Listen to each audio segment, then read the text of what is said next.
Hello my friends, my name is Tim Johnson. In this short video I just want to try and dispel a few myths and talk about something which I call, and I'll apologise for the language in advance, the fuck it button, and how to avoid pressing that button. And I'll explain a bit more about that in a second. In essence, it's a video about trying to avoid relapsing and learning to live in sobriety, whatever your drug of choice was, be it alcohol, drugs, opiates, barbiturates, or you've been addicted to food or whatever it is, to try and avoid pushing that button which will take you backwards into addiction. Because the first thing to say is that wherever you get back into in your addiction, if you do hit that button and relapse, you'll go back into your addiction at the stage you were at when you were stopped. And your body cannot tolerate that, really. If you think you were drinking, say, 1 or 2 bottles of vodka a day, if you relapse, you'll be at that level, because things only ever get worse. They don't get any better when you relapse. And I know, because I'm speaking from experience of that, which almost killed me. And, you know, I'm blessed to be here. There's no sort of exaggerating that fact. And I thank my blessings every day that I'm still alive and well, because by rights I shouldn't be, I suppose. Now, that button I'm talking about and how to avoid pressing it is essential to maintaining your sobriety and living in peace and normality. You know, I mean, this is the thing we're all after, aren't we? You know, striving for. I think when some people, I'm not talking about everyone here, it's a generalization. And please, I'm speaking in these videos, I'm speaking as someone who's been an alcoholic and an addict for 30 odd years, who's in recovery now. And I'm not a doctor or any sort of expert, but I share my truths on these videos in the hope that the videos reach people that can, you know, have some relate to them and have some help and some relief from them, perhaps. And that's all that they're there for, really. So what I was talking about was avoiding that button. And the thing is, I think when you first come into sobriety, there is what people call that pink cloud, and everything's sort of hunky-dory. Well, it often isn't like that at all. You know, it may happen for a few people over a short period of time. I mean, the hardest part of sobriety is staying sober. You know, people think the hardest part is actually getting sober and stopping. That's the easy part. And I'm not talking about alcohol or drug withdrawal here, because we know that's painful and hard, and it's sort of a rite of passage that, you know, if you're dependent, if your body and mind are dependent on that drug or that alcohol, then you're going to have to go through a withdrawal, and that is tough. And there's many videos on this channel which will give you my own experience of opiate withdrawal, alcohol withdrawal, and how I dealt with it and learnt about it over many withdrawals, unfortunately. And have a look at those videos, because they will, you know, hopefully they will help you get through that bit. But the easiest part is stopping. The hardest part is staying stopped. There's no doubt in my mind about that, because for many reasons, really. You know, you may have this euphoria when you first get sober, you know, and quite rightly, it's a massive achievement, sobriety, for anybody who's been in addiction or is dependent on alcohol or drugs. Then to become sober is a massive achievement that, you know, you should be extremely proud of. There's no doubts about that. But the hard part, the uphill climb, if you like, is learning to live on life's terms, learning to live sober on a day-to-day basis.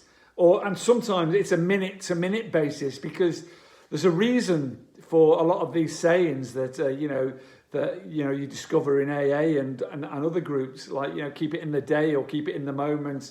You know, it works if you work it, and all these things are absolutely true.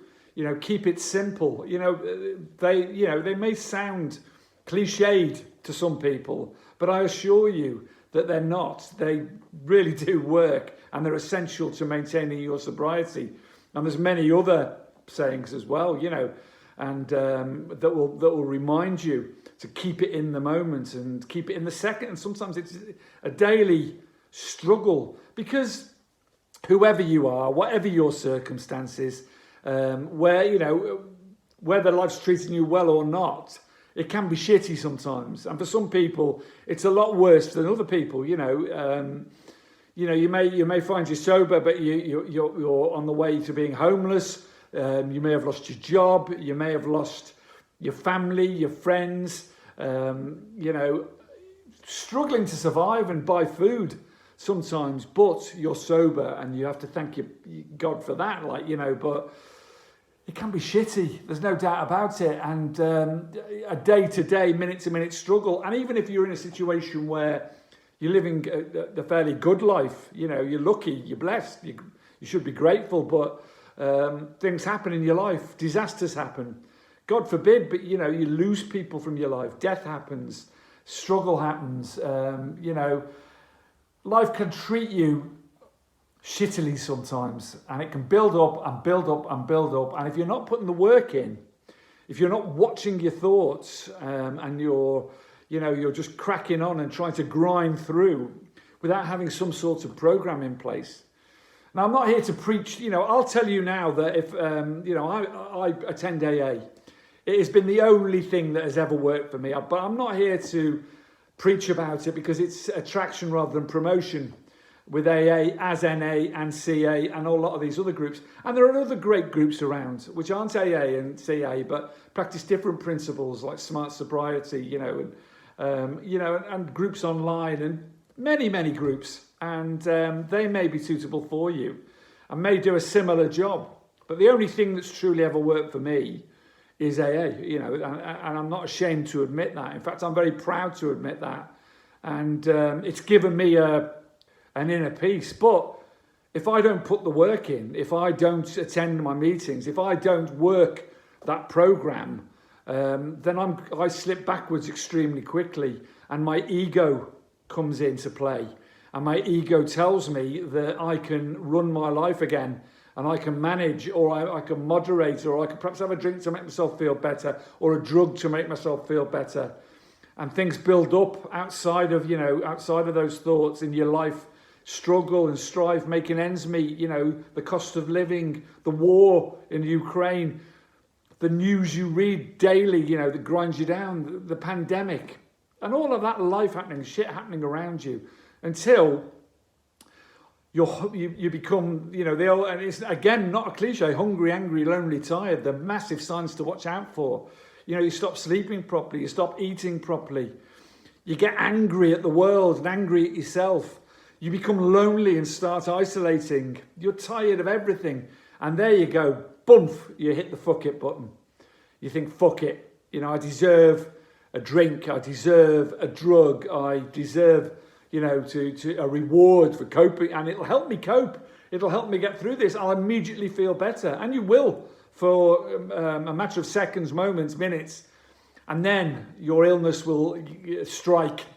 And it'll escalate and escalate. And I tell you, from someone who's relapsed, quite, a short time ago, you will in 3 days be escalated to the point where you're drinking more and drugging more than you were when you got sober, and you're near, you can die very, very rapidly. You'll end up in hospital. You'll be puking blood. It will take everything from you. It will pluck everything, friends, the people you love in your life, your job, your money, and then it'll come back for your health and kill you. There's no happy ending to this story. It is what it is. That's what alcoholism is. That's what drug addiction is, and that's what it does. So hitting that button to make yourself feel better in the short term will actually make you 1,000 times worse. I mean, alcohol, as you all know out there, is a massive depressant, and you'll feel 100 times worse than you did before you had the drink. It'll give you seconds of relief, and then the guilt, the regret, the anger, and everything else, the depression, the anxiety, will flood back into you until you until you're in such a shit state, you won't know what the hell to do. So you have to watch out for all these things. You have to put the work in and have some sort of program in place. You have to ask for help. You have to have people there that you can talk to, whether you're in AA or not. It doesn't matter. Whatever floats your boat, whatever gets you well is what's important, And for me, it's the only thing in my life that has ever worked. The only thing that has brought me peace, tranquility, serenity, and relief, and allowed me to live life in life's terms. But it only works if you work it. Simple as that. It only works when you put the work in and practice the program. So watch out for that fucking button. Carpe diem, memento mori, live life in the day, and be kind. There's enough hate in the world at the moment. Just be kind every day to one person, smile at them, just do a good thing every day, give service whenever you can, because that'll make you feel better. Do a bit of volunteering. Your self-esteem will shoot up if you do that. Even if it's just a day a week, it's fantastic. So take care. Carpe diem. Much love to you all. Bye-bye.